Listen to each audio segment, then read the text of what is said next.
여러분 안녕하십니까? TV 홍카콜라 그리고 알릴레오와 TV 홍카콜라의 공동방송을 시작하겠습니다. 홍준표 전 자유한국당 대표 그리고 사람 사는 세상 노무현 재단의 유시민 이사장과 홍준표 대표 두 분의 만남이 온 세상에 관심을 끌고 있습니다만 방청객은 저 하나입니다. 방청객 겸 사회를 맡은 저는 YTN에서 뉴스 앵커를 맡고 있는 국민대 변상욱 교수입니다. 그러면 나오셨으니까 잘 알고 이미 인사를 나눈 사이지만 그래도 형식상으로 다시 한번 인사를 나눠주시겠습니다. 홍준표 대표님, 유시민 이사장님. 안녕하십니까. 반가운 척 조금만 더 하시는 게 어떨까요? 박수 한번 할까요? 좀 어색하네. 근데 죄송합니다. 제가 입이 잘 안 돌아가네요. 괜찮습니다.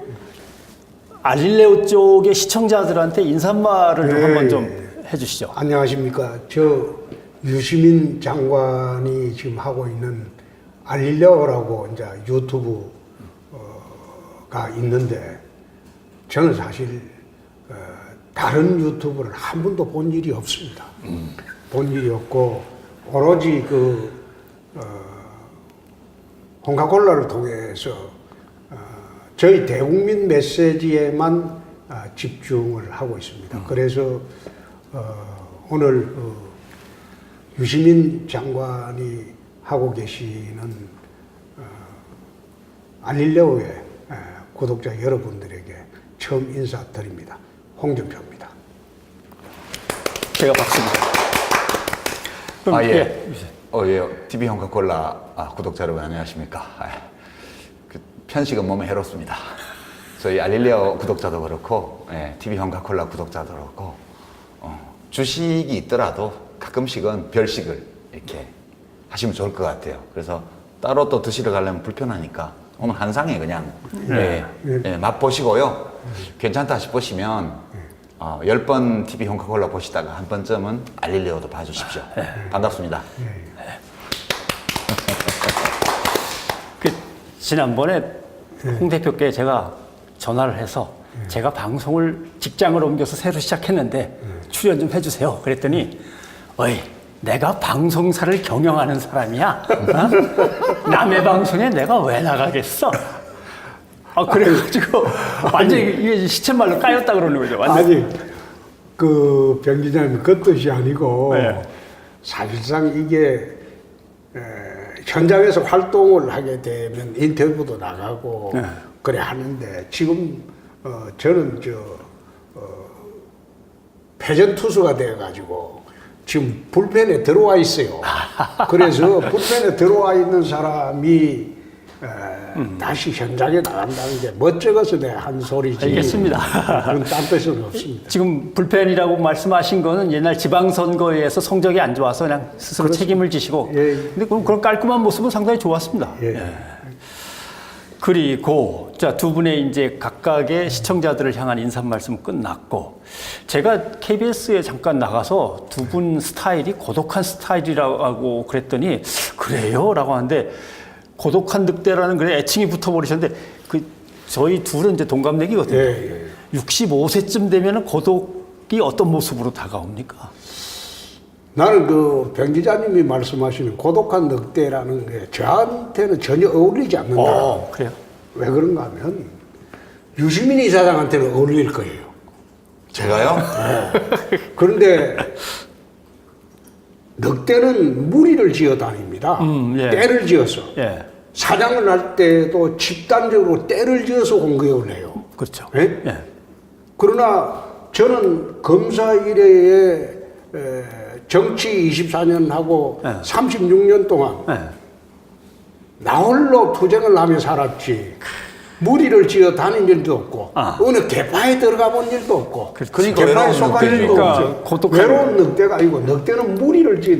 알겠습니다. 무리 중에서 이제 우리 유시민 이사장은 정통민주당은 아니죠. 그렇잖아요. 비슷하지 않나요? 아니요. 여기 저기 다 늘 혼자인데 나름대로의 지지해주는 사람이 있으니까 지분을 가지고 활동을 하신 거지 어느 당에 확실하게 오랫동안 몸담으신 건 아니죠. 그러니까 무리에 잘 못 끼죠 제가. 끼어보려고 여러 차례 여기서도 해보고 저기서도 해봤는데 그 체질이 무리지어 다니는 거하고 잘 안 맞나 봐요. 그래서 뭐 저는 독보다의 체질이고. 외로운 독보다의 늑대 체질입니다. 괜찮네. 뭐 그렇게 생각하죠. 그래서 말씀인데 예. 이게 이제 홍 대표님 쪽에서 보낸 빨간색의 5장의 키워드 예. 간단한 단어가 한마디씩 예. 적혀 있고 유 이사장께서 보내신 5개의 이제 키워드가 노란색 종이에 적혀 있습니다. 그래서 아무거나 뽑아서 예. 그게 주제가 되고 빨간 거부터 하나 해보시죠. 빨간 거부터. 뭐 노란 거부터 해보세요. 노란 거부터 이거 가위바위보 안 해도 되겠군요. 아이, 그러면. 예. 뭘 가위바위보. 역시 번갈아 가면서 대인들이랑 방송을 하니까 상당히 진행이 편합니다. 번갈아 가면서 하세요. 이게 딱 제가 잘 뽑았죠. 예, 예. 딱. 아, 예. 제가 준비한 이거는 질문이에요. 준비한 예. 질문이니까 예. 이쪽. 말씀하세요. 홍 대표님은 우리 보통 좌우라는 개념도 쓰고 또 보수 진보라는 개념도 쓰는데 보수와 진보를 나누는 기준 예. 또는 또 보수의 핵심 가치는 뭐고 진보의 가치는 뭔지 이런 걸 평소에 어떻게 생각하세요? 원래 저는 보수 진보라는 용어보다도 이제 좌파 우파라는 용어를 주로 사용하는데 우파의 기본적인 가치는 자유죠. 자유고 좌파의 기본적인 가치는 평등이죠. 평등이기 때문에 나는 여태 그 우파 좌파 중에서 우파 진영에 있지만은 좌파를 내가 욕해 본 적이 없어요. 나쁘다. 그래 본 적은 없어요. 잘못되었다. 정책이 잘못되었다 이야기하지 현재로서 그 정책이 잘못되었다. 그러니까 선악으로 나누지는 아니, 않는다는 난 거죠? 선악으로는 안 해요. 그런데 보수의 기본 가치는 나는 자유라고 봅니다. 그리고 진보의 기본 가치는 나는 평등으로 봅니다. 그래서 우파 진영에서 자유를 더 우선시하고 또 자유를 중심으로 세상을 만들어 가려고 하는 것이고 좌파 진영에서는 평등을 중심으로 중심적 개념으로 또 평등을 중심으로 세상을 만들어 가려고 한다. 그래서 그것을 서로 조화시키고 양립시키는 그 방법이 없겠느냐. 그것이 나는 대한민국을 운영하는 방법이라고 봅니다. 되게 중요한 말씀이신데요. 네. 제가 이제 동의해요. 제가 그렇게 나누시는 거. 뭐 여러 기준이 있을 수 있으나 보수는 현대적인 보수는 이제 개인의 자유에 방점을 찍는 거고 진보는 이제 평등, 균형 뭐 이런 거에 방점을 찍는데 근데 우리나라에 이제 보수 우파 붙여서 쓰는 분들도 있어요. 근데 그분들이 뭐 이승만 대통령, 박정희 대통령 뭐 이런 분들을 존경하잖아요. 예. 근데 그분들이 자유를 되게 탄압한 분들이잖아요. 그거는 좀 그 점에 관해서는 좀 명확히 해야 우리나라의 지금 21세기 벽도에 뭐 벌써 19년이나 갔는데 보수가 보수다워지지 않느냐는 거죠. 어떻게 보세요? 그거? 나는 꼭 그렇게 보지 않는 게 정권을 운영하는 과정에서 공과가 있습니다. 공과가 있고 자유를 탄압했다는 측면에서 자유를 제한했다는 그 측면에서도 받아들입니다. 예. 그러나 이승만 대통령 같은 경우에는 이 나라가 해방되고 난 뒤에 공산주의 국가가 될런지 민주주의 국가가 될런지 그 와중에서 대한민국을 지킨 인물이고 건국한 사람입니다. 그 과정에서 과오는 있을지 모르나 우리나라가 일제 압제로부터 해방이 돼 가지고 이게 봉건 영주 사회로 가지 않고 자유민주주의 사회로 가는데 나라를 처음 세운 분입니다. 건국한 사람입니다. 그 공은 어떤 이유로도 인정을 해야 됩니다. 만약 우리나라가 8.15 해방이 되고 난 뒤에 이시조선으로 다시 돌아갈 수도 갈 수도 있었겠죠. 그리고 김일성 북한 조선인민주주의 공화국 만들어 가지고 공산주의가 그 당시 팽창할 때 아닙니까? 공산주의가 그 당시 지도 한번 보세요. 러시아가 동구권을 전부 벌거에 물들었어요. 그리고 북한까지 벌거에 물들었어요. 중국 지구 절반이 공산주의였어요. 근데 그 와중에서 그나마 38도선 이남이라도 자유민주주의를 지켜냈다는 그런 의미에서 이승만 대통령을 건국의 아버지라고 봐줘야지. 그때 만약 우리가 공산주의로 통일이 된다. 그렇게 했다면 지금처럼 번영을 할 수 있었겠느냐. 그래서 나는 이승만 대통령에 대해서는 그런 측면에서 좀 봐주시고, 물론 자유당 독재정권 종신집권하려고 하다가 그런 잘못은 있었죠. 그리고 박정희 대통령 같은 경우에 어떻게 보면 5천만 대한민국 국민을 가난에서 구해준 사람입니다. 예? 그걸 갖다가 나 좀 이야기 좀 더 하게 해줘. 짧게 하신다면서요. 가만있어. 이거는 이야기를 해야 돼. 티키타카로 하죠. 가만있어. 티키타카로. 가만있어. 예. 그거만. 1960년도 초에 아시아에 두 가지 큰 사건이 있었어요.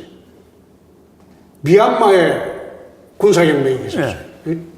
내윈이 집권을 했어요.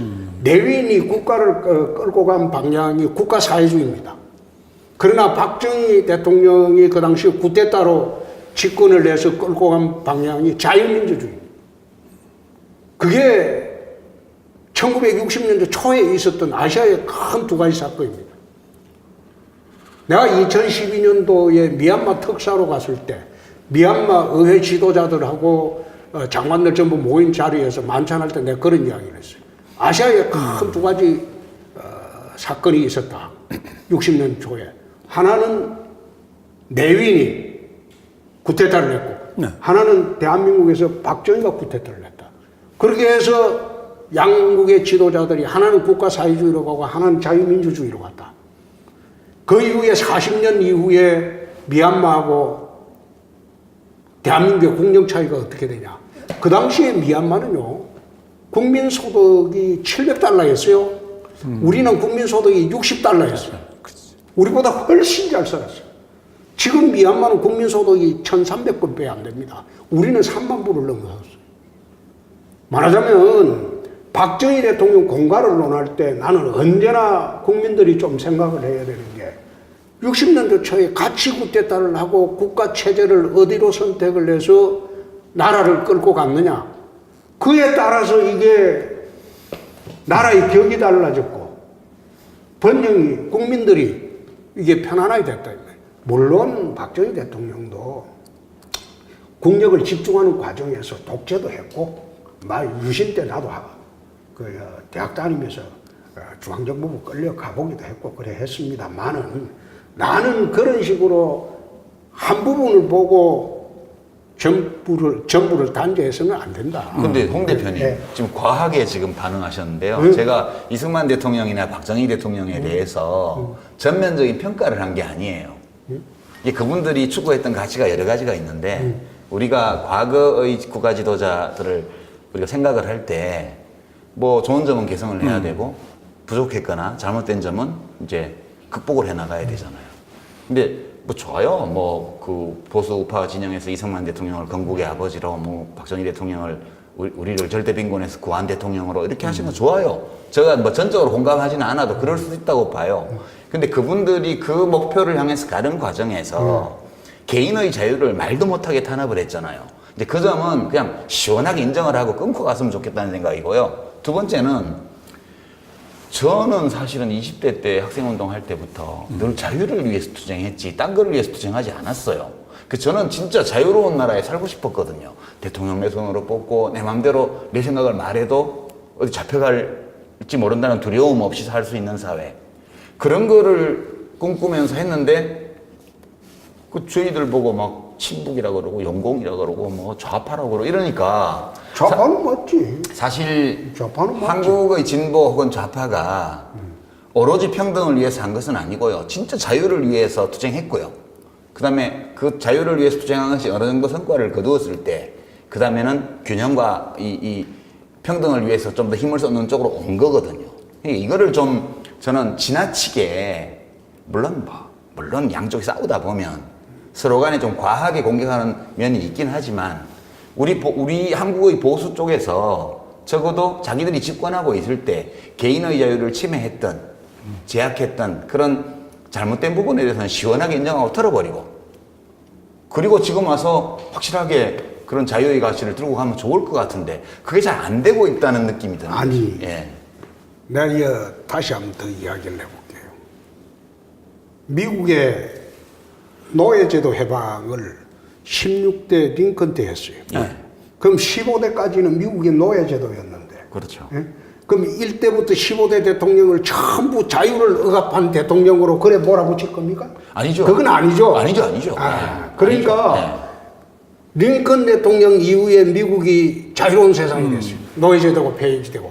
그러면 1대부터 15대까지 모두 그 당시에 노예 사회였다고 그것만 집중적으로 부각을 시킬 거냐 이 말이에요. 내가 이야기하는 거는 박정희 대통령 시절에 유신 독재 있었어요. 그 이승만 정권 말기에 독재 있었어요. 네. 그거 보수우파 진영에서 인정 안 하는 사람이 어디 있습니까?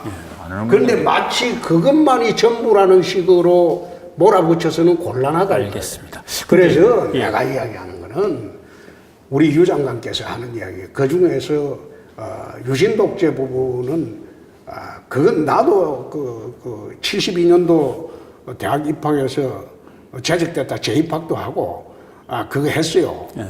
하면서도 나는 지금까지 대학 시절에 유인물 써주다가 중앙정부 끌려갔다 그런 놀이를 공개석상에서 하지 않습니다. 예? 그럴 때도 있었다 이 말이야. 그럴 때도 있었는데 그게 훈장처럼 달고 평생을 그 훈장 가지고 울고 먹으려고 하는 것은 잘못됐다 이 말이야. 근데 한 가지만. 예. 진보가 좌파고 좌파가 정북이고 이거로 생각하시지는 않는 거죠, 그래도. 그렇죠. 오케이. 아유, 이것만 해도 고맙습니다, 뭐, 그죠? 이쪽을 시원하게 정리하면 아니. 사실은 과도한 감정적인 대결 이거를 없애려면 내가 상대방을 공격할 때도 그리고 상대방의 공격에서 방어할 때도 과도하게 나가지 말아야 된다는 그런 아쉬움이 제가 평소에 있어요. 근데 유 장관이 야당할 때도 아주 못된 소리 저요? 했어. 그랬어요. 못된 소리 많이 했어. 그러긴 했죠. 알겠습니다. 나도 자, 야당을 할 때 못된 자, 소리 자. 많이 했고. 네, 빨강정이로 아니, 가겠습니다. 가만히 있어. 왜 그 야당을 할 때는 못된 소리를 할 수밖에 없느냐? 야당은 힘이 없어요. 그건 다음 주제에 네, 있습니다. 야당은 힘이 없으니까 국내 정치에 있습니다. 한 방에 가슴에 찔리는 소리를 해줘야 된다. 야구할 때 너무 상대방 타자가 잘 치면 네. 빈볼 한 번씩 던지고 그러는 거잖아. 머리에 맞히면 안 되지. 예. 알겠습니다. 자, 빨강으로 하나 가보겠습니다. 빨강. 자, 먼저 계속 이어집니다. 네. 자, 자, 예, 네, 이거는 예, 우리 유 이사장께 쪽에서 한번 그러니까 예, 제부터 이야기를. 예, 질문 저한테 던지시면 됩니다. 물어보셔야죠. 자, 김정은이가 핵 포기할 것 같아요? 예, 저는 뭐 할 수도 있다고 봐요. 아니, 할 수도 있다고 아니고. 거래 조건이 맞으면. 네. 그러면 어떻게 하면 핵 포기를 할 수 있을까요?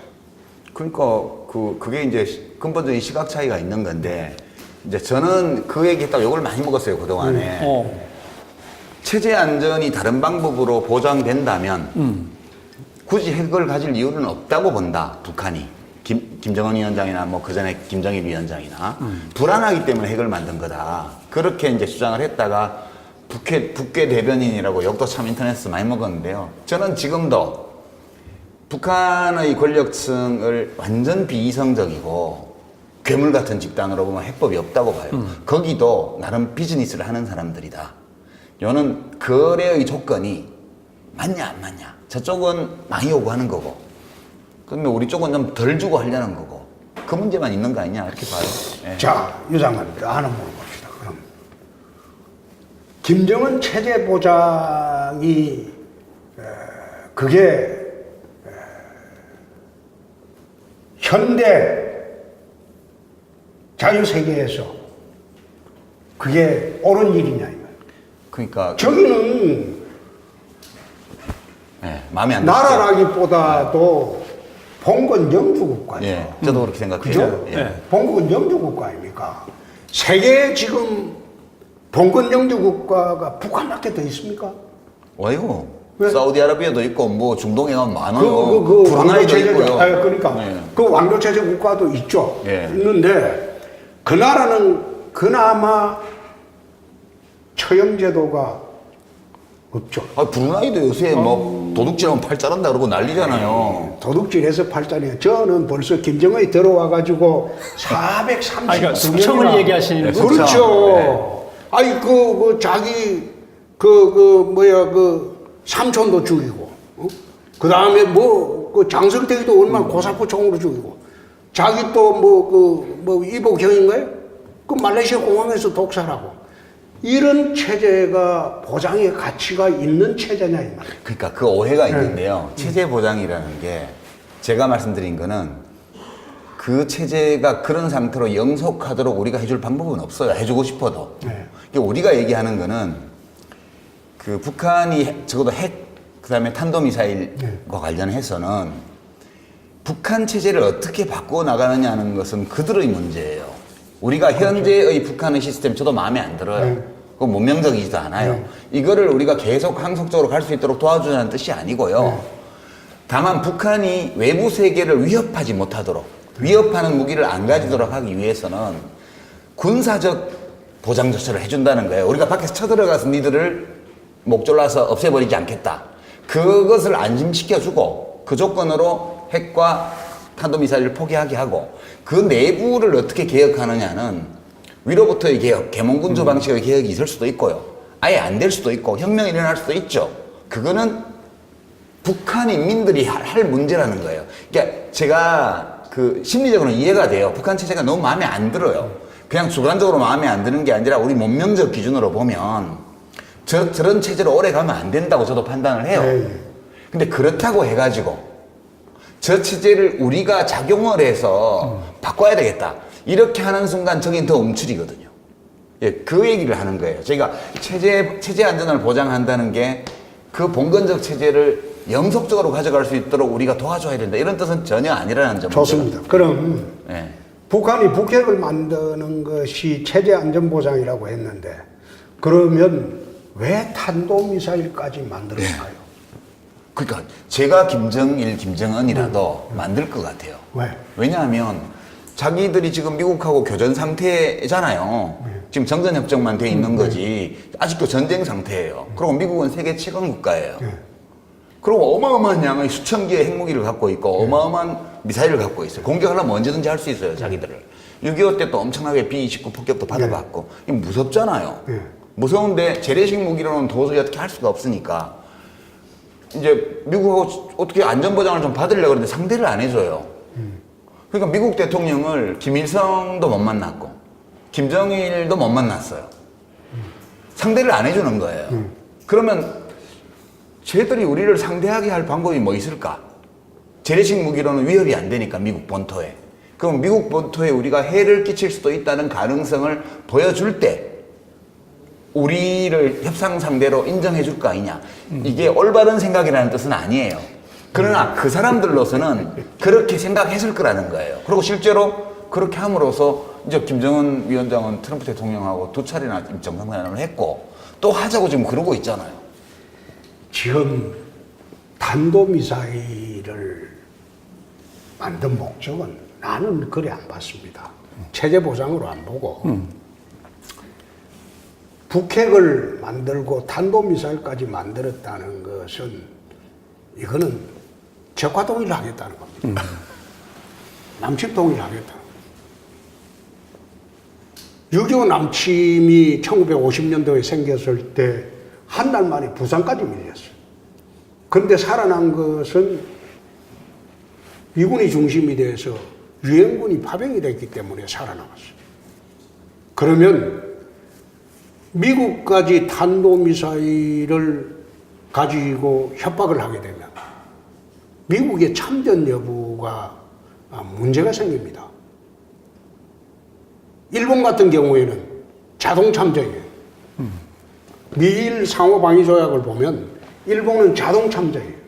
그러나 한국은 이거 자동 참전이 아닙니다. 한국은 의회를 통과해야 돼요. 대통령이 아마 하는 게 60일 정도만 전쟁 수행하고 대통령 권한이 거기서 끝인 것으로 알고 있어요. 그 미일 군사동맹하고 한미 상호방위조약은 이게 격이 틀려요. 그래서 미국의 발목을 잡기 위해서 미국 같은 나라에 만약 LA 지역에 핵이 떨어진다고 가정을 하면 거기 4천만 명 이상이 삽니다. 이쪽에 또 서부 지역에. 미국에서 본토를 공격할 수 있는 나라가 몇 나라 안 되잖아요. 그 중에서 미국은 북이 로우 스테이트라고 해요. 불량 국가라고 해요. 그러니까 저는 통제가 안 되는 나라예요. 그러니까 미국이 지금 탄도미사일 가지고 지금 신경을 잔뜩 쓰는 것이지, 북이 탄도미사일 개발한 목적은 미국의 개입을 막고 유사시에 적화동의를 할 그 명분 찾기 위해서 탄도미사일까지 만들었다. 나는 그렇게 봤습니다. 그러니까 이게 해석의 차이인데. 그렇죠. 예. 저는 이제 우리 우파들이 자신감이 좀 부족하다고 봐요. 뭘 그렇게 북한을 무서워해요? 우리가 1950년에 당할 때는 저쪽은 스탈린하고 짜고 착착 전쟁 준비를 하고 마오쩌둥 승인도 받고 이렇게 작업을 진행하고 무기도 가져오고 다 했잖아요. 근데 우리는 여기서 북진통일 말만 했지 아무 대비도 안 하고 있다가 적군이 미아리도 넘어오기 전에 헬기 타고 대통령은 부산까지 가버렸잖아요. 그랬다 너무 멀리 갔다 이래서 대전으로 다시 돌아와서 임시수도 잠깐 했다가 또 부산까지 갔는데 그때는 정말 대비 없이 그랬어요. 지금은요, 북한은 사실은 자기 인민들 밥도 못 먹이는 나라예요. 근데 적화통일이라는 게 지가 좀 자신감이 있어야 하는 거지. 지금 1990년대 중반에 고난의 행군부터 시작해가지고 국방비도 30대 1이고요. 북한은 지금 전쟁을 수행할 수 없는 상태예요, 솔직히. 그럼 중국에서 예. 연료만 끊어버리면 비행기도 못 떠요. 시간상. 예. 참 중요한 말씀을 하셨는데, 그러면 그 유 장관이나 문 대통령이 남북 간의 군사 균형이 우리가 우위이기 때문에 그래서 지금 그 휴전선에 GT 파괴하고 사단 해체하고 장병들 지금 뭐 핸드폰까지 취급하고 소위 그 군대를 갖다가 지금 이렇게 국방력을 약화시키고 있는 겁니까? 말하자면 북한하고 대등한 전력을 지금 우리 국방력을 약화시킴으로써 맞춰주려고 지금 국방정책을 펴고 있는 겁니까? 나는 그게 이해가 안 되는 게. 그러니까 잘못하셔서 이해를 못 하시는 거예요. 아니, 내가 이해가 안 되는 게. 근데 아니 정리를 어떻게 이런 식으로 인식을 갖고 5천만 국민의 생명과 재산을 지키려고 하느냐. 유 장관께서는 북한이 핵을 갖고는 있는데 예. 핵무기를 정말 극한 상황에 몰리면 그래도 무기로는 쓸 거다 안 쓸 그렇죠. 거다 중에서 갖고 있으면 쓸 수 있죠. 그거 그러니까 그것을 쓸 상황을 안 걱정하신다. 만드는 게 현명한 거예요. 그러니까 돈을 주고 일부 돈을 주고 자기들이 돈벌이 할 수 있도록 길을 열어주고 그리고 그거를 사버리는 거예요. 지금 이 트럼프 대통령이 하고 있는 협상은 그냥 좀 싼 값에 미국 돈은 안 들이고 그리고 북한이 세계 무대로 나와서 국제분업체계 속에서 들어와서 돈벌이 좀 할 수 있게끔 해주는 조건으로 그 물건을 사버리는 전략으로 지금 가고 있는 거잖아요. 그래서 저는 이 조건이 좀 맞으면 될 수 있다고 봐요, 이게. 나는 그게 아니라고 보는 게 예. 지금 유 장관께서 말씀하시는 것은 우크라이나 소련으로부터 소련이 분리됐을 떨어져 때 나와서 핵무기를 그때 갖고 나온 넌루가 방식에 공화당의 그 민주당하고 넌루가 방식으로 우크라이나에 핵을 샀거든요. 미국이 샀거든. 그 방식으로 지금 말씀하시는데 나는 북한은 그 방식으로 북한 공산 집단은 그렇지 않을 것이다. 동의하지 않을 겁니다. 왜 그러나 뭐 핵을 포기하는 순간 김정은 체제는 바로 무너집니다. 그러니까 지금 이제 유일하게 지금 체제를 예. 하고 있는 게 차이점이 뭔지는 체제 충분할 것 유지하고 같습니다. 그러니까 이제 지금 홍 대표님 말씀하고 제가 드린 말씀 이야기하고 이렇게 비교를 해보시면 어디에서 이게 갈라지는지를 알 수 있어요. 예. 그러니까 제가 주요하게 보는 거는 북도 국가예요. 아주 이상한 국가지만 국가이기 때문에 국가 권력을 장악하고 있는 사람들은 대중의 지지를 얻고 싶어 해요. 그러니까 지금 김정은 위원장이 이제 경제 중심으로 해서 인민들을 배불리 먹여서 지지를 얻고 싶은 이 욕구가 명확해 보이거든요. 이제 이것 때문에 사실은 트럼프 대통령도 협상을 해볼 수 있는 여지가 생긴 거고 이 거래 조건이 지금 안 맞아서 삐걱거리는 건데요. 이제 이것만 되면 저는 뭐 전쟁의 위험이 없는 한반도로 예. 가는 그런 여정에 있고 쉽지는 않죠. 쉽지는 않겠지만 저는 그거 외에는 달리 평화적이고 그 어떤 비폭력적인 방법으로 북한 핵 문제를 해결할 길은 달리 없다 이렇게 봅니다. 나는 2년 전부터 이제 북한 핵 문제 해결 방법을 예. 구호로서만 해결해서는 안 된다. 북은 핵을 절대 포기하지 않습니다. 그러면 핵 균형을 이루어야 된다. 네. 균형? 우리가 핵 핵무기 균형. 만들자 이거죠. 핵 균형을 이루어갖고 뭐 만들든지 배치라도 하든지 둘 중에 그 다음 하나. 단계로 핵군 쪽으로 나가야지. 그러고 지금 북에서 나서- 이야기하는 거는 우리는 핵을 갖고 있지만은 너희는 지금 핵 가지고 있는 그뿐만 아니라 아예 뭐 핵 우산까지 제거하라고 하잖아요. 응? 미국 보고 지금 이야기하는 게 핵 우산까지 제거해라. 응? 그거 다 하고 자기들은 갖고 있겠다는 거 아니에요. 근데 핵이라는 무기는 군사학적으로 보면 이 비대칭 무기라고 합니다. 비대칭 무기. 비대칭이죠. 이게 무슨 뜻인가 하면 핵을 가진 나라와 핵을 가지지 않는 나라는 전쟁 자체가 성립이 안 돼요. 이길 수가 없어요. 자, 인도가 처음 핵을 가졌을 때 인도가 핵을 왜 가졌습니까? 중국이 핵 개발하고 난 뒤에 인도가 핵을 가졌어요. 네. 그 다음에 인도가 핵을 가지니까 파키스탄이 핵을 가졌어요. 가졌고. 옛날에 그 인도 파키스탄 전쟁할 때 캐슈미르 분쟁 기억나시죠? 네. 늘 싸웠어요. 근데 서로 핵을 갖고 난 뒤에 1년 반 전에 국경에서 어떤 일이 벌어졌습니까? 중국과 인도 국경에서요. 총도 안 쐈어요. 돌든지 돌팔매질 했어요. 그거 아마 기사로 봤을 겁니다. 말하자면 전쟁이 불가능한 상태가 돼버린다. 핵균형이 되게 되면 공멸을 하기 때문에. 그래서 북이 핵을 포기하지 않는 한 이것은 핵균형을 이루어서 그 다음 단계로 핵군 쪽으로 나가는 게 맞지. 예? 그렇지 않고 일방적으로 핵을 갖다 가진 사람이 핵이 너는 핵 그 우산까지 제거해라 이런 식으로 협상하고 오로지 그 핵을 살려고 하는 건 이건 어리석은 발상이에요. 그러니까요. 이거는 뭐 김정은과 트럼프 두 사람의 만남을 한번 좀 지켜본 다음에 네, 그러니까 이제 우리 홍 대표님 논리가 우파의 전형적인 예. 확장적 군비 경쟁의 그렇죠. 논리예요. 저는 이게 이제 논리적으로 성립한다고 봐요, 이 논리가.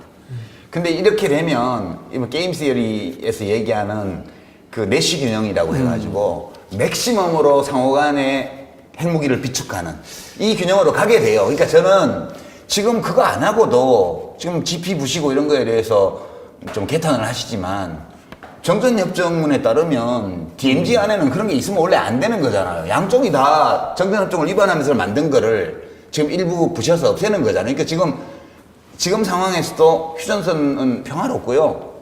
그렇습니다. 서로 돌도 안 던져요, 지금. 그러니까 병법에도 안 싸우고 문제를 해결하는 게 제일 좋다는 말이 있는데 안 싸우고 하는 방향으로 한번 일단 해보자는 거예요. 경제와 시간을 좀 외교로 줘보세요. 경제와 외교를 먼저 한번 해보고 예, 안 예, 되면 예. 군사 쪽도 그러니까 한번 시간을 해보고 나중에 조금 알겠습니다. 이제 문재인 정부에 줘보시고 트럼프 대통령하고 자. 조금 지켜보면서 잘 되기를 바라는 네. 그런 게 네. 필요한 것 같아요. 네. 자, 노란 종이를 이제 뽑을 차례여서 뽑았더니 요게 나왔습니다. 네. 예, 예, 예. 요거는 유시민 이사장께서 준비한 예. 키워드인데 예. 뭘 궁금해하신 거예요? 요새 이제 그 야권을 보면 이렇게 여야, 보수, 진보, 좌우가 좀 균형을 이루어야 그 사회적으로 좀 바람직한 결과가 나온다. 저는 평소에 그렇게 생각하는데 지금 야권의 리더십과 관련해서 약간 저는 저렇게 가서 되나? 그런 걱정이 좀 돼요. 그러니까 지금 특히 황교안 대표 체제가 지금 제1야당에 이제 정립이 됐는데 이분의 리더십 스타일이 왠지 약간 몇십 년 전에 본 그런 흔히 보이던 그런 스타일이 아닌가 하는 걱정이 되어서 지금 홍 대표님께서는 몸담고 계신 당의 리더의 특성 또는 리더십의 성격 이런 것이 현 단계에서 좀 어떤 게 필요하다고 보세요? 어떤 리더십이 필요하다고 보세요? 제1야당에. 그것은 내가 말하기도 곤란하고 홍 대표님 곤란한 것도 말할 있어요? 수도 없습니다. 아, 그래요? 예. 그래요. 그거는 내가 말하기도 곤란하고 말할 수도 없습니다. 그 괜히 잘못 말했다가 지금 어떤 비난 받으려고? 당원이시죠? 그럼 자유한국당. 그렇죠. 이거 당대표를 얘기해야 되는 당원이. 아니, 불펜에 계시더니 몸살이시네. 나는 정치 24년 동안 예. 몸살인데 정치해 본 적이 없습니다. 지금 몸살이시는 거예요. 천만에 몸살일 상대가 아닙니다. 아니 근데 이 불펜 투수도 가끔 나와서 어깨에 또 이렇게 열을 좀 내누고 그럼요. 들어가고 몇 번 그거는 피칭 해야죠. 네, 하고 들어가셔야 돼요. 불펜에서 피칭하는 것이지. 그거 카메라 앞에서 피칭이 내가 안 되니까. 야당 대표를 한 번 하고 여당 때도 대표해봤어요. 그렇죠.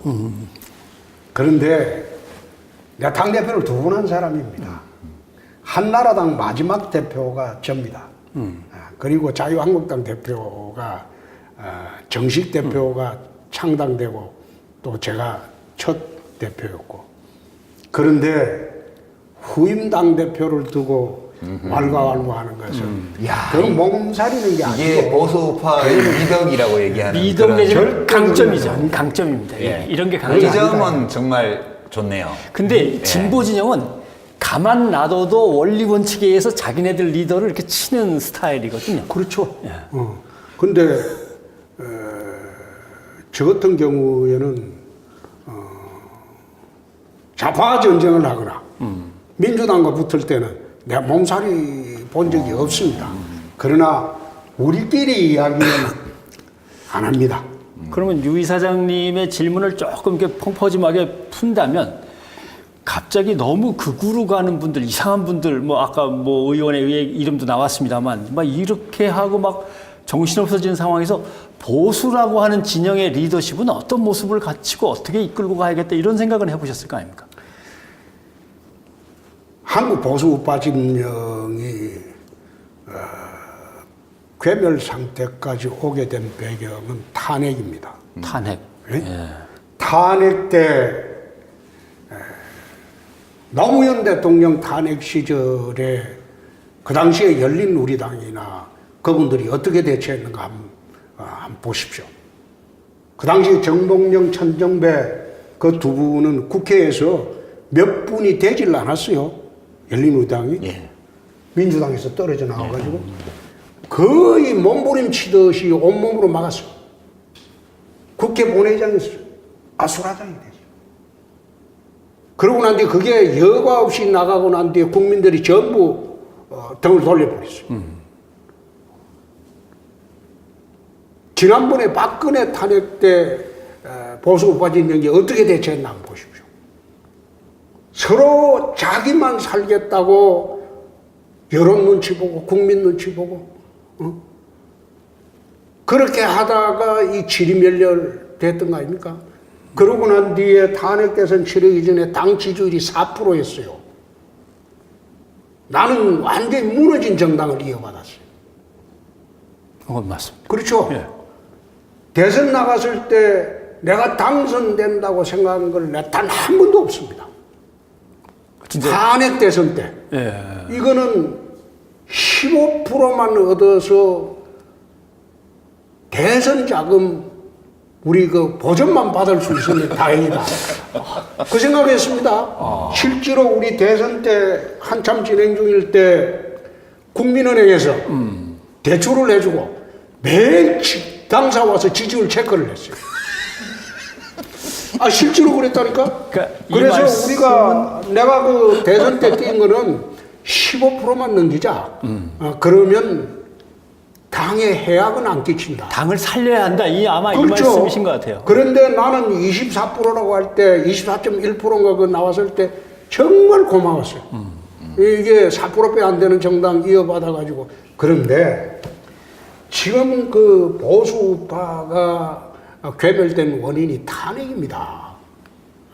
지금 그 유 장관께서 말씀하시는 거 그게 보수 우파의 현재 모습이라기보다도 지금도 보수 우파는 탄핵을 두고 그때 네가 뭐 했니 뭐 안 했니 서로 손가락질을 하고 있어요.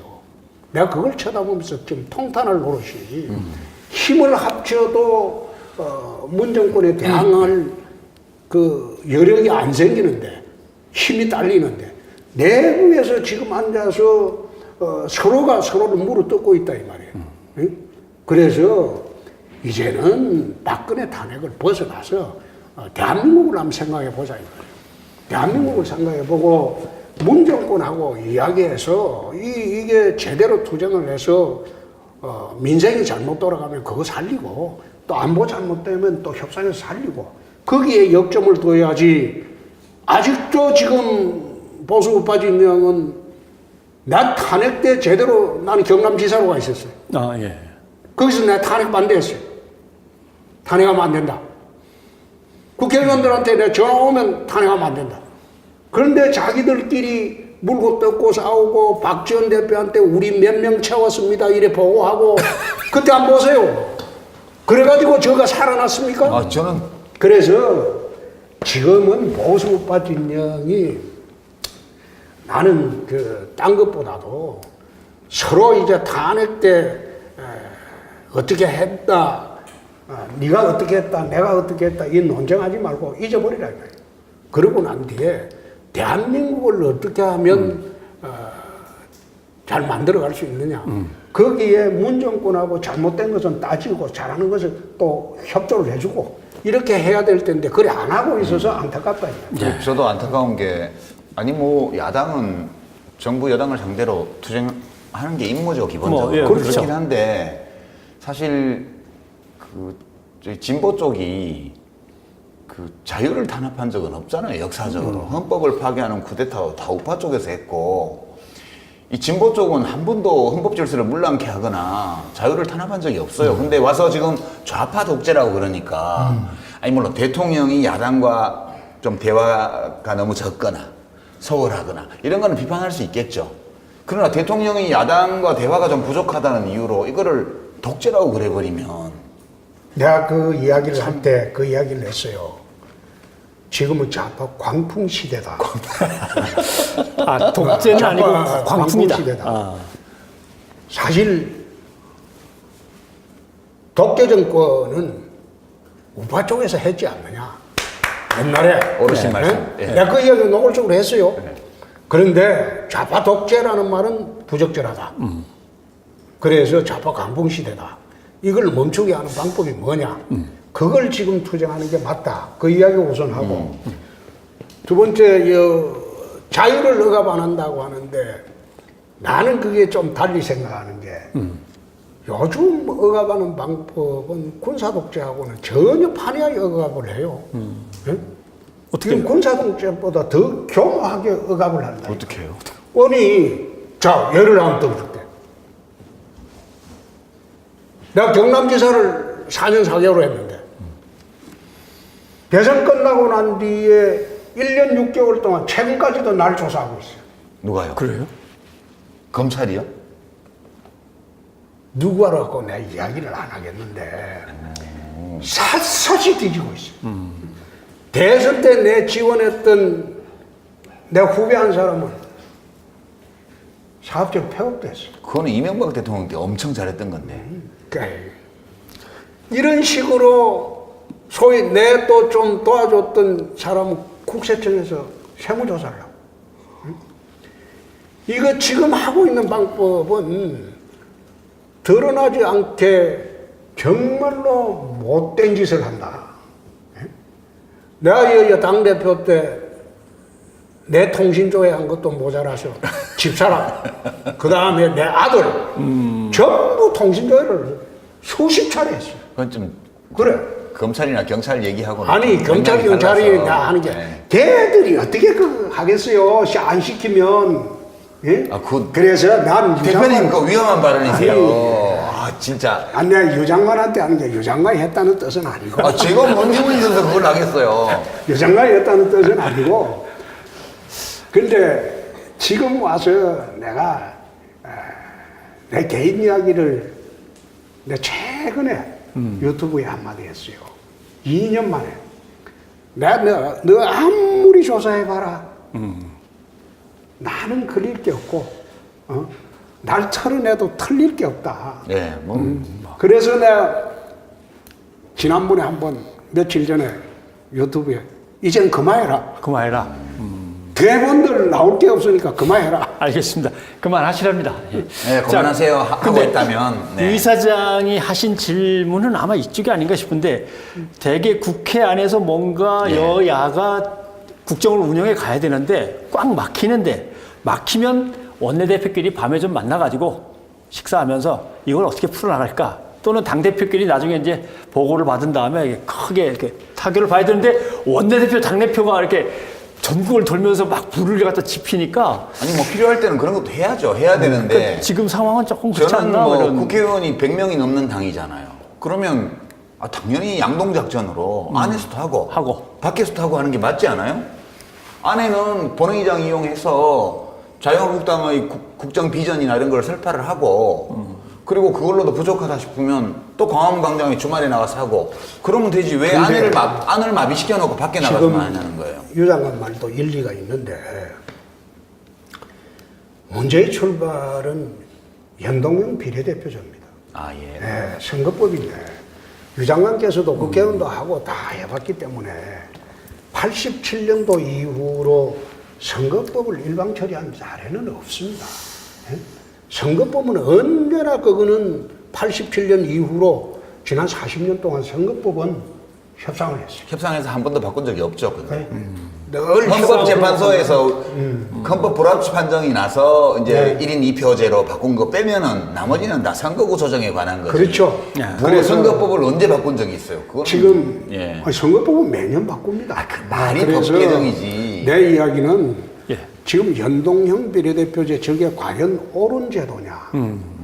내가 그걸 시뮬레이션을 해보니까 저거는 군소정당을 위한 제도지 소위 민의에 부합하는 제도는 아니다. 그건 이제 좀 다른 토픽이라 그렇죠. 다음에 그건 예, 뭐 다른 기회 토픽이니까. 그래서 그 문제가 풀려야지 풀려야 국회가 된다. 풀립니다.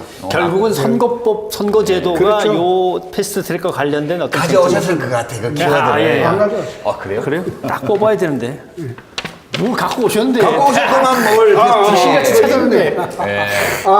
내가 좀 손가락에 신기가 있나 봐요. 아, 진짜 바로 뽑으시네. 그래서 이 패스트트랙을 내가 좀 더 이야기하면 선거법도 지금 불합리하지만 그건 합의를 봐야 돼요. 그거는 헌법보다도 게임의 룰에 관한 문제이기 때문에 예? 어떤 선수들이 경기에 출전하는데 일방 당사자가 그 게임의 룰을 정하고 니는 따라만 와라. 그건 아니거든요. 그렇기 때문에 87년 체제가 등장한 이후로는 선거법은 게임의 룰에 관한 거는 언제나 협상을 했어요. 그래도 이번 것도 여야 사당이긴 예, 합니다. 예. 그렇죠. 아니 자유한국당 나머지당이야 다 위성정당이지. 그러면 그게 뭐야? 그 민주당의 위성정당처럼 그건 행동하고 또 있죠. 듣는 손학규 대표 섭섭해하죠. 홍 대표님 아니 손학규 대표는 내가 우리 당에 옛날에 같이 고정하십시오. 아니 지금 자당의 리더십에 대해서는 그렇게 몸을 사리시면서 다른 당에 대해서는 위성정당이다 그러면 이거 진짜 아니지. 너무 심하신 거잖아요. 내가 아까도 이야기했잖아요. 우리 당에 관해서는 내 이야기를 안 해도 타당하고 싸우는 것은 몸을 사려본 일이 없다. 그래서 조만한 당들을 보고 그래 심하게 하시면 그리고 아니 위성정당이 아마 패스트트랙 그 건에 대해서만큼은 위성정당처럼 불었다 그 뜻인 것 문제에 같은데. 관련해서 제가 홍 대표님한테 여쭤볼게요. 어떤 선거제도가 좋은 선거제도예요? 나는 어떤 선거제도가 좋은 선거제도냐. 그 기준이 있어야 될거 아니에요? 민의에 부합하는 제도죠. 그러니까요. 투표율에 따라서 득표율에 따라서. 그렇죠. 그러니까 지금 연동형 비례대표가 그거잖아요. 아니 그거 아니에요. 그거 연동형 비례대표제도는 아마 다시 한번 시뮬레이션 해보십시오. 그거는 다른 게 지역구에서 만약 120석을 획득하고 네. 예? 그 다음에 정당 지지율 40%라면 예? 그게 300명 기준으로 하면 432. 예, 120. 다 찼다 이거야. 예. 그렇기 때문에 비례대표 1차 배분할 때는 제로야. 예, 제로죠. 그렇죠. 예? 그 말이 안 되죠? 왜 말이 안 돼요? 에이. 아니, 그 말이 안 되죠. 홍 대표님, 제가 유 이사장 보고 얘기하시고 말씀드려볼게요. 저한테 야단치지 마시고. 아, 예. 진행자는 죄가 없어요. 그러니까 제 고민을 좀 해봤어요. 사람들이 다 좋은 정치를 원한대요. 그러면 이제 좋은 정치는 어떤 정치죠? 이렇게 물어보면 자유한국당 좋아하시는 분들은 다 자유한국당이 하는 게 다 이루어지는 정치가 좋은 정치라고 그래요. 더불어민주당을 좋아하는 분들은 더불어민주당이 주장하는 게 다 실현되면 좋은 정치래요. 또 정의당이나 뭐 민주평화당이랑 또 물어보면 그분들은 또 자기가 지지하는 정당이 이야기하는 게 다 실현되는 게 좋은 정치래요. 그러면 결국은 좋은 정치라는 것은 객관적 기준이 없고 다 자기의 정치적 성향에 따라서 주관적으로 규정할 수 있는 거예요. 그럼 이 조건에서 우리가 좋은 정치를 개념 규정을 하자면 어떻게 해야 되냐 보면 저는 그렇게 보는 거예요. 시민들의 다양한 정치적 소망과 요구가 있는 그대로 반영되고 실현되는 정치, 이게 좋은 정치라는 거예요. 보수적인 시민들이 많아지면 보수 쪽으로 가는 거고요. 진보적인 요구를 가진 시민들이 많아지면 그쪽으로 가는 게 좋은 정치라고 저는 봐요. 그 좋은 정치 제도, 선거 제도는 이런 의미의 좋은 정치를 가능하게 열어주는 선거 제도가 좋은 제도라고 봐요. 지금 보면요, 자유한국당하고 더불어민주당하고요, 둘이서 득표율은 정당 지지율은 합쳐봤자 한 뭐 85% 많으면 적으면 75% 이렇게밖에 안 되는데 의석은 90% 넘게 가져가잖아요. 그러니까 시민들의 정치적 요구는 계속 다양해지는데 정치는 두 개의 거대한 정당으로 쪼개져 가지고 집권하면 집권당, 이기면 집권당, 지면 제1야당이니까 평생 망할 이유가 없어요. 그러니까 배째라 하고 안 되면 제1야당 하지, 되면 집권당 하고, 밤낮 수롱안에 죽기 살기로 싸우고 혐오감을 조장하고 적대감을 조장하고 이 정치가 되고 있는 거예요. 그래서 이거를 다 100%는 아니지만 그래도 국민들의 정당과 정책 노선에 대한 지지가 어느 정도는 국회의원 어떤 점유비로 반영이 되는 정치를 해주는 게 선거제도를 하는 게 좋겠다. 이게 연동형 비례대표자 50%짜리요. 그건 아니죠. 왜 아니에요? 그건 아닌 게. 제가 뭐 지금 말씀드린 게 논리적으로 완벽하지 않아요? 완벽하게. 완벽하잖아요. 그 옛날이나 지금이나 이게 번드름하게 이야기하는 거는 똑같네. 제가 번드름한 게 아니고 정밀하게 과학적으로 말씀드리는 거예요. 촘촘하게 얘기하십시오. 자, 지금 투표 제도는 지역구 투표를 합니다. 예. 지역구 국회의원 뽑죠. 그 다음에 정당 지지율 투표를 하죠. 그럼 지역구 투표는 지역구의 대표를 뽑는 거죠. 정당 지지율 투표는 이거는 비례대표 배분을 위해서 투표하는 겁니다. 지금 1인 예. 두 분 뽑잖아요. 예. 그러면 지역구에서 뽑힌 사람은 지역구의 낙선자들이 얼마를 득표해도 이거는 사실상 사표가 될 거예요. 그렇죠. 예? 미국도 그래요. 우리나라만 그런 게 아니고. 거의 미국만 그렇죠. 미국하고 영국만. 아니, 그러니까 그러면 비례대표, 우리나라는 지금 비례대표 뽑으려고 정당지 투표를 하는데 비례대표의 정당 투표에 40% 얻은 정당이 10% 얻은 정당하고 비교를 한번 해보세요.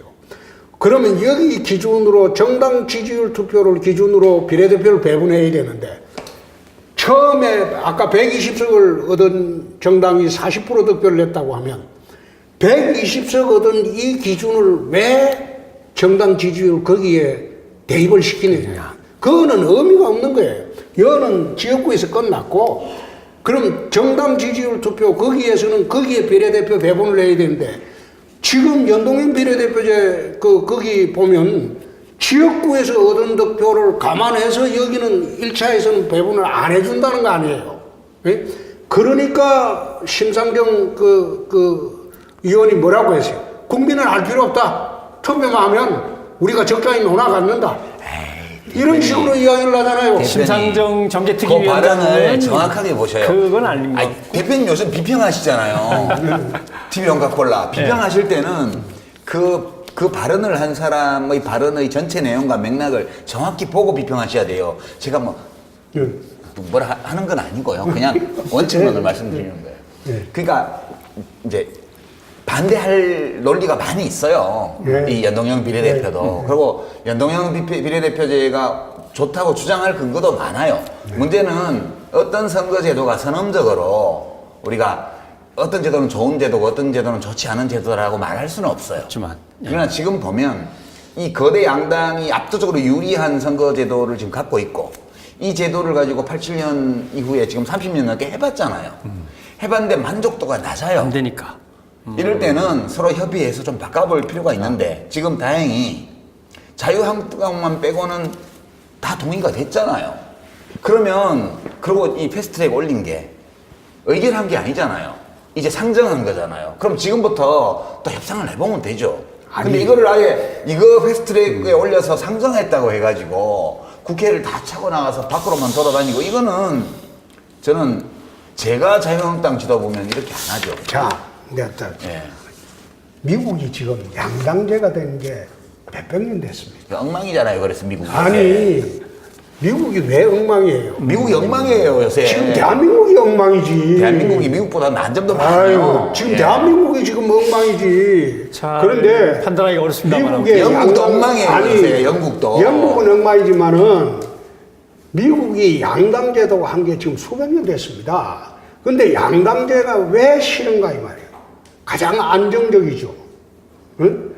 국민들이 다당제 해가지고 이합집산 해가지고 여 붙었다가 저 붙었다가 하는 것보다는 양당제가 안정적이죠. 근데 그거는 홍 대표님 취향이시고요. 자기의 취향을 객관적으로 옳다는 거하고 연결시키시면 굉장히 곤란해요. 그거는 네. 내 취향이라기보다도 미국의 사례를 보면 그게 안정적이다. 미국이 엉망이라니까요 요새. 아니, 미국이 지금 실업이 없어요. 우리나라는 왜 실업이 지금 없어요? 나라는 지금 거리에 실업자가 이번에 넘쳐나고. 어느 대학에서 흑인 대학에서 어떤 부자가 원래 졸업생 축사하면서 졸업생들 학자금 대출 다 갚아준다고 해서 난리가 났잖아요. 미국이요 지금 옛날 몇십 년 전에는 미국이 세계에서 최고 부러운 나라인지 모르지만 거기 건강보험 제도도 엉망이고요. 사방 총쏴 죽이고요. 그냥 대학 젊은이들이 대학 졸업하고 나갈 때부터 다 빚더미로 나가고요. 미국이 좋은 사회가 아니에요. 아, 물론 그건 뭐 일단 공화당하고 민주당한테 맡기고요. 아니 가만히 있어. 미국이 좋은 사회가 아니면 왜 요즘 미국 이민이 그래 많이 늘어나고 미국 이민을 안 받으려고 트럼프가 지금 관세 장벽도 하고 뭐 멕시코 장벽도 치고 우리나라도 안 받으려고 지금 뭐 심사 까다롭게 하고 왜 그럴까요? 미국이 안 좋아져서 그런 거예요. 미국이 좋은 옛날에 잘 나갈 나라니까 때는 그런 잘 거죠. 받아줬어요. 이 주제가 좀 길어져서 예. 다시 원위치로 돌아가면 그래도 어떻게든 국회는 풀어야 될 거 아니에요. 그렇죠. 아니 패스트트랙은 중요한 게 아니고 사실은 선거법이 중요하다고 치더라도 선거제도와 아니. 그것 때문에 추가 경정 예산까지 잡혀 있으니까 아니 어떻게 풀었으면 내 좋겠습니까? 이야기는 패스트트랙에 공수처법도 올라가 있는 것도 저건 잘못된 것이다. 저건 아니다. 그러니까 논의를 해야죠. 와서. 그거는 패스트트랙이라는 거는 예. 논의하는 척하고 이거는 표결로 다 들어가는 겁니다. 시간을 쭉쭉 끌다가 그렇죠. 일정한 시간이 되면 그거는 문제가 있군요. 결론이 나는 거예요. 사실 그거 안 하려면 뭐하러 패스트트랙 그 올려요? 패스트트랙을 하는 거는 지금 개정된 국회법에 보면 시간이 지나면 자동적으로 좀 자동이니까. 해결이 되는 아니 거예요. 그 국회법에 따라 그래서 사실돼 있는 거잖아요. 내가 이야기는 공수처법도 잘못된 것이다. 예?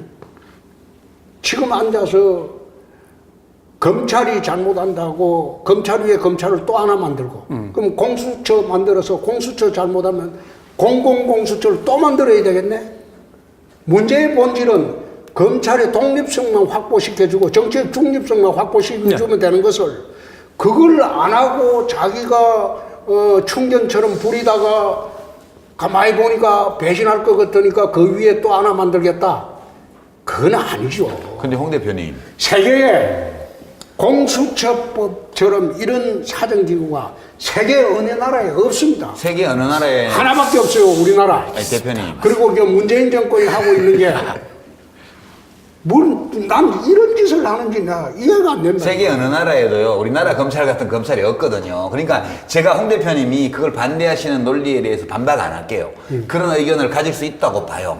근데 문제는 무엇이 옳은가에 대해서 서로 합의가 안 되잖아요. 그럼 민주주의 사회에서 어떻게 합니까? 그러면 죽을 때까지 싸워요? 그게 아니고 절차로 타협하는 거잖아요.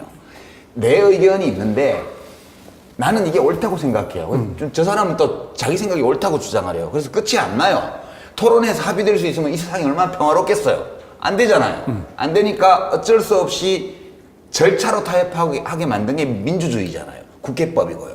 근데 지금 자유한국당이 하는 거는 내용상 타협을 안 할 뿐만 아니라 내 내용상에 내 주장을 안 굽힌다. 그러면 결국은 절차로 가게 돼 있어. 절차로. 절차로 가서 각자의 주장을 하면서 국회법 절차에 따라서 결과를 도출하게 돼 있는 게 절차에 의한 타협인데 이것도 못하게 막고 있잖아요. 저는 이번 이 건에 대해서는 자유한국당의 주장이 옳을 수도 있겠으나 그런 식으로 고집하기 시작하면 정말 독선이 판치는 세상이 돼버리죠. 내만 옳다는 거 아니에요. 아니, 내가 옳지 않을 수도 있다는 가능성을 웬만해서 인정을 하고 절차로 타협을 해야 될 거 아니에요. 유상아, 예. 우리 입장을 바꿔놓어서 한번 생각해 봅시다. 내가 원내대표 할 때 예. 민주당 어떻게 했어요? 걸핏하면 위원장석 증거하고 본회의장 증거하고 거기에 완전히 쇠사슬하고 밧줄로 몸을 묶고 나서 그때는 개정선거 국회법이 만들어지기 전이잖아요. 아니, 지금도 마찬가지죠. 자유한국당 의원님들 큰일 났어 지금. 그 어떻게 국회법 위반? 지금 앉아서 그걸 지금 잘못했다 잘했다 논의하면 안 되죠. 아니, 그러니까. 그 당시에 민주당도 소위 절차적 민주주의를 존중하지 않았어요. 그러니까 이 현행 국회법이 만들어지고 난 뒤로는 한 번도 이런 일이 없었잖아요. 내가 그런 이야기를 했어요. 만약 공수처법과 선거법이 통과된다면 자유한국당 애들은 전부 빠지 뛰라. 그거는 근데 양보할 수 있는 게 있고 양보할 이제- 수 없는 게 있다. 이제 어른이시니까 불펜으로 잠깐 이제 불펜에서 물러나셔서 뭐 조심하신다더니 저 이제 넓게 난리네. 보시니까 그래도 국정을 운영하려면 여야 간에 이렇게 타협을 하든지 청와대는 이 정도로 좀 거들어라 이렇게 뭐 좀 해안 있는 방법을 하나를 내주셔야 아니, 그거 내 이야기는 선거의 룰에 관한 문제는 합의를 해라. 합의를 해라. 합의를 해라. 그러니까 두 한국당을 번째, 포함한 합의. 예. 패스트 트랙 공수처법도 합리적인 조정을 해라. 해라. 합리적인 조정을 하는 것이지 새로운 기구 설치보다도 검찰의 독립성 강화, 예. 검경 수사권 조정 이건 난 동의합니다.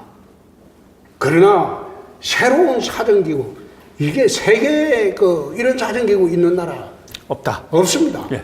예? 대한민국만 지금 만들려고 하는 거예요. 그래서 이런 식으로 문제 해결하는 것은 옳지 않다는 겁니다. 알겠습니다. 뭐 시간이 휙 지나가서 한 시간이 끝났는데 여기서 잠깐 좀 이렇게 숨 좀 돌리고 전반부는 그냥 하시죠. 그냥 하십시오. 그럴까요? 그냥 하시죠. 알겠습니다. 예. 자, 홍카레오를 스태프들이 화장실을 나가고 아, 그래요? 그래요? 네.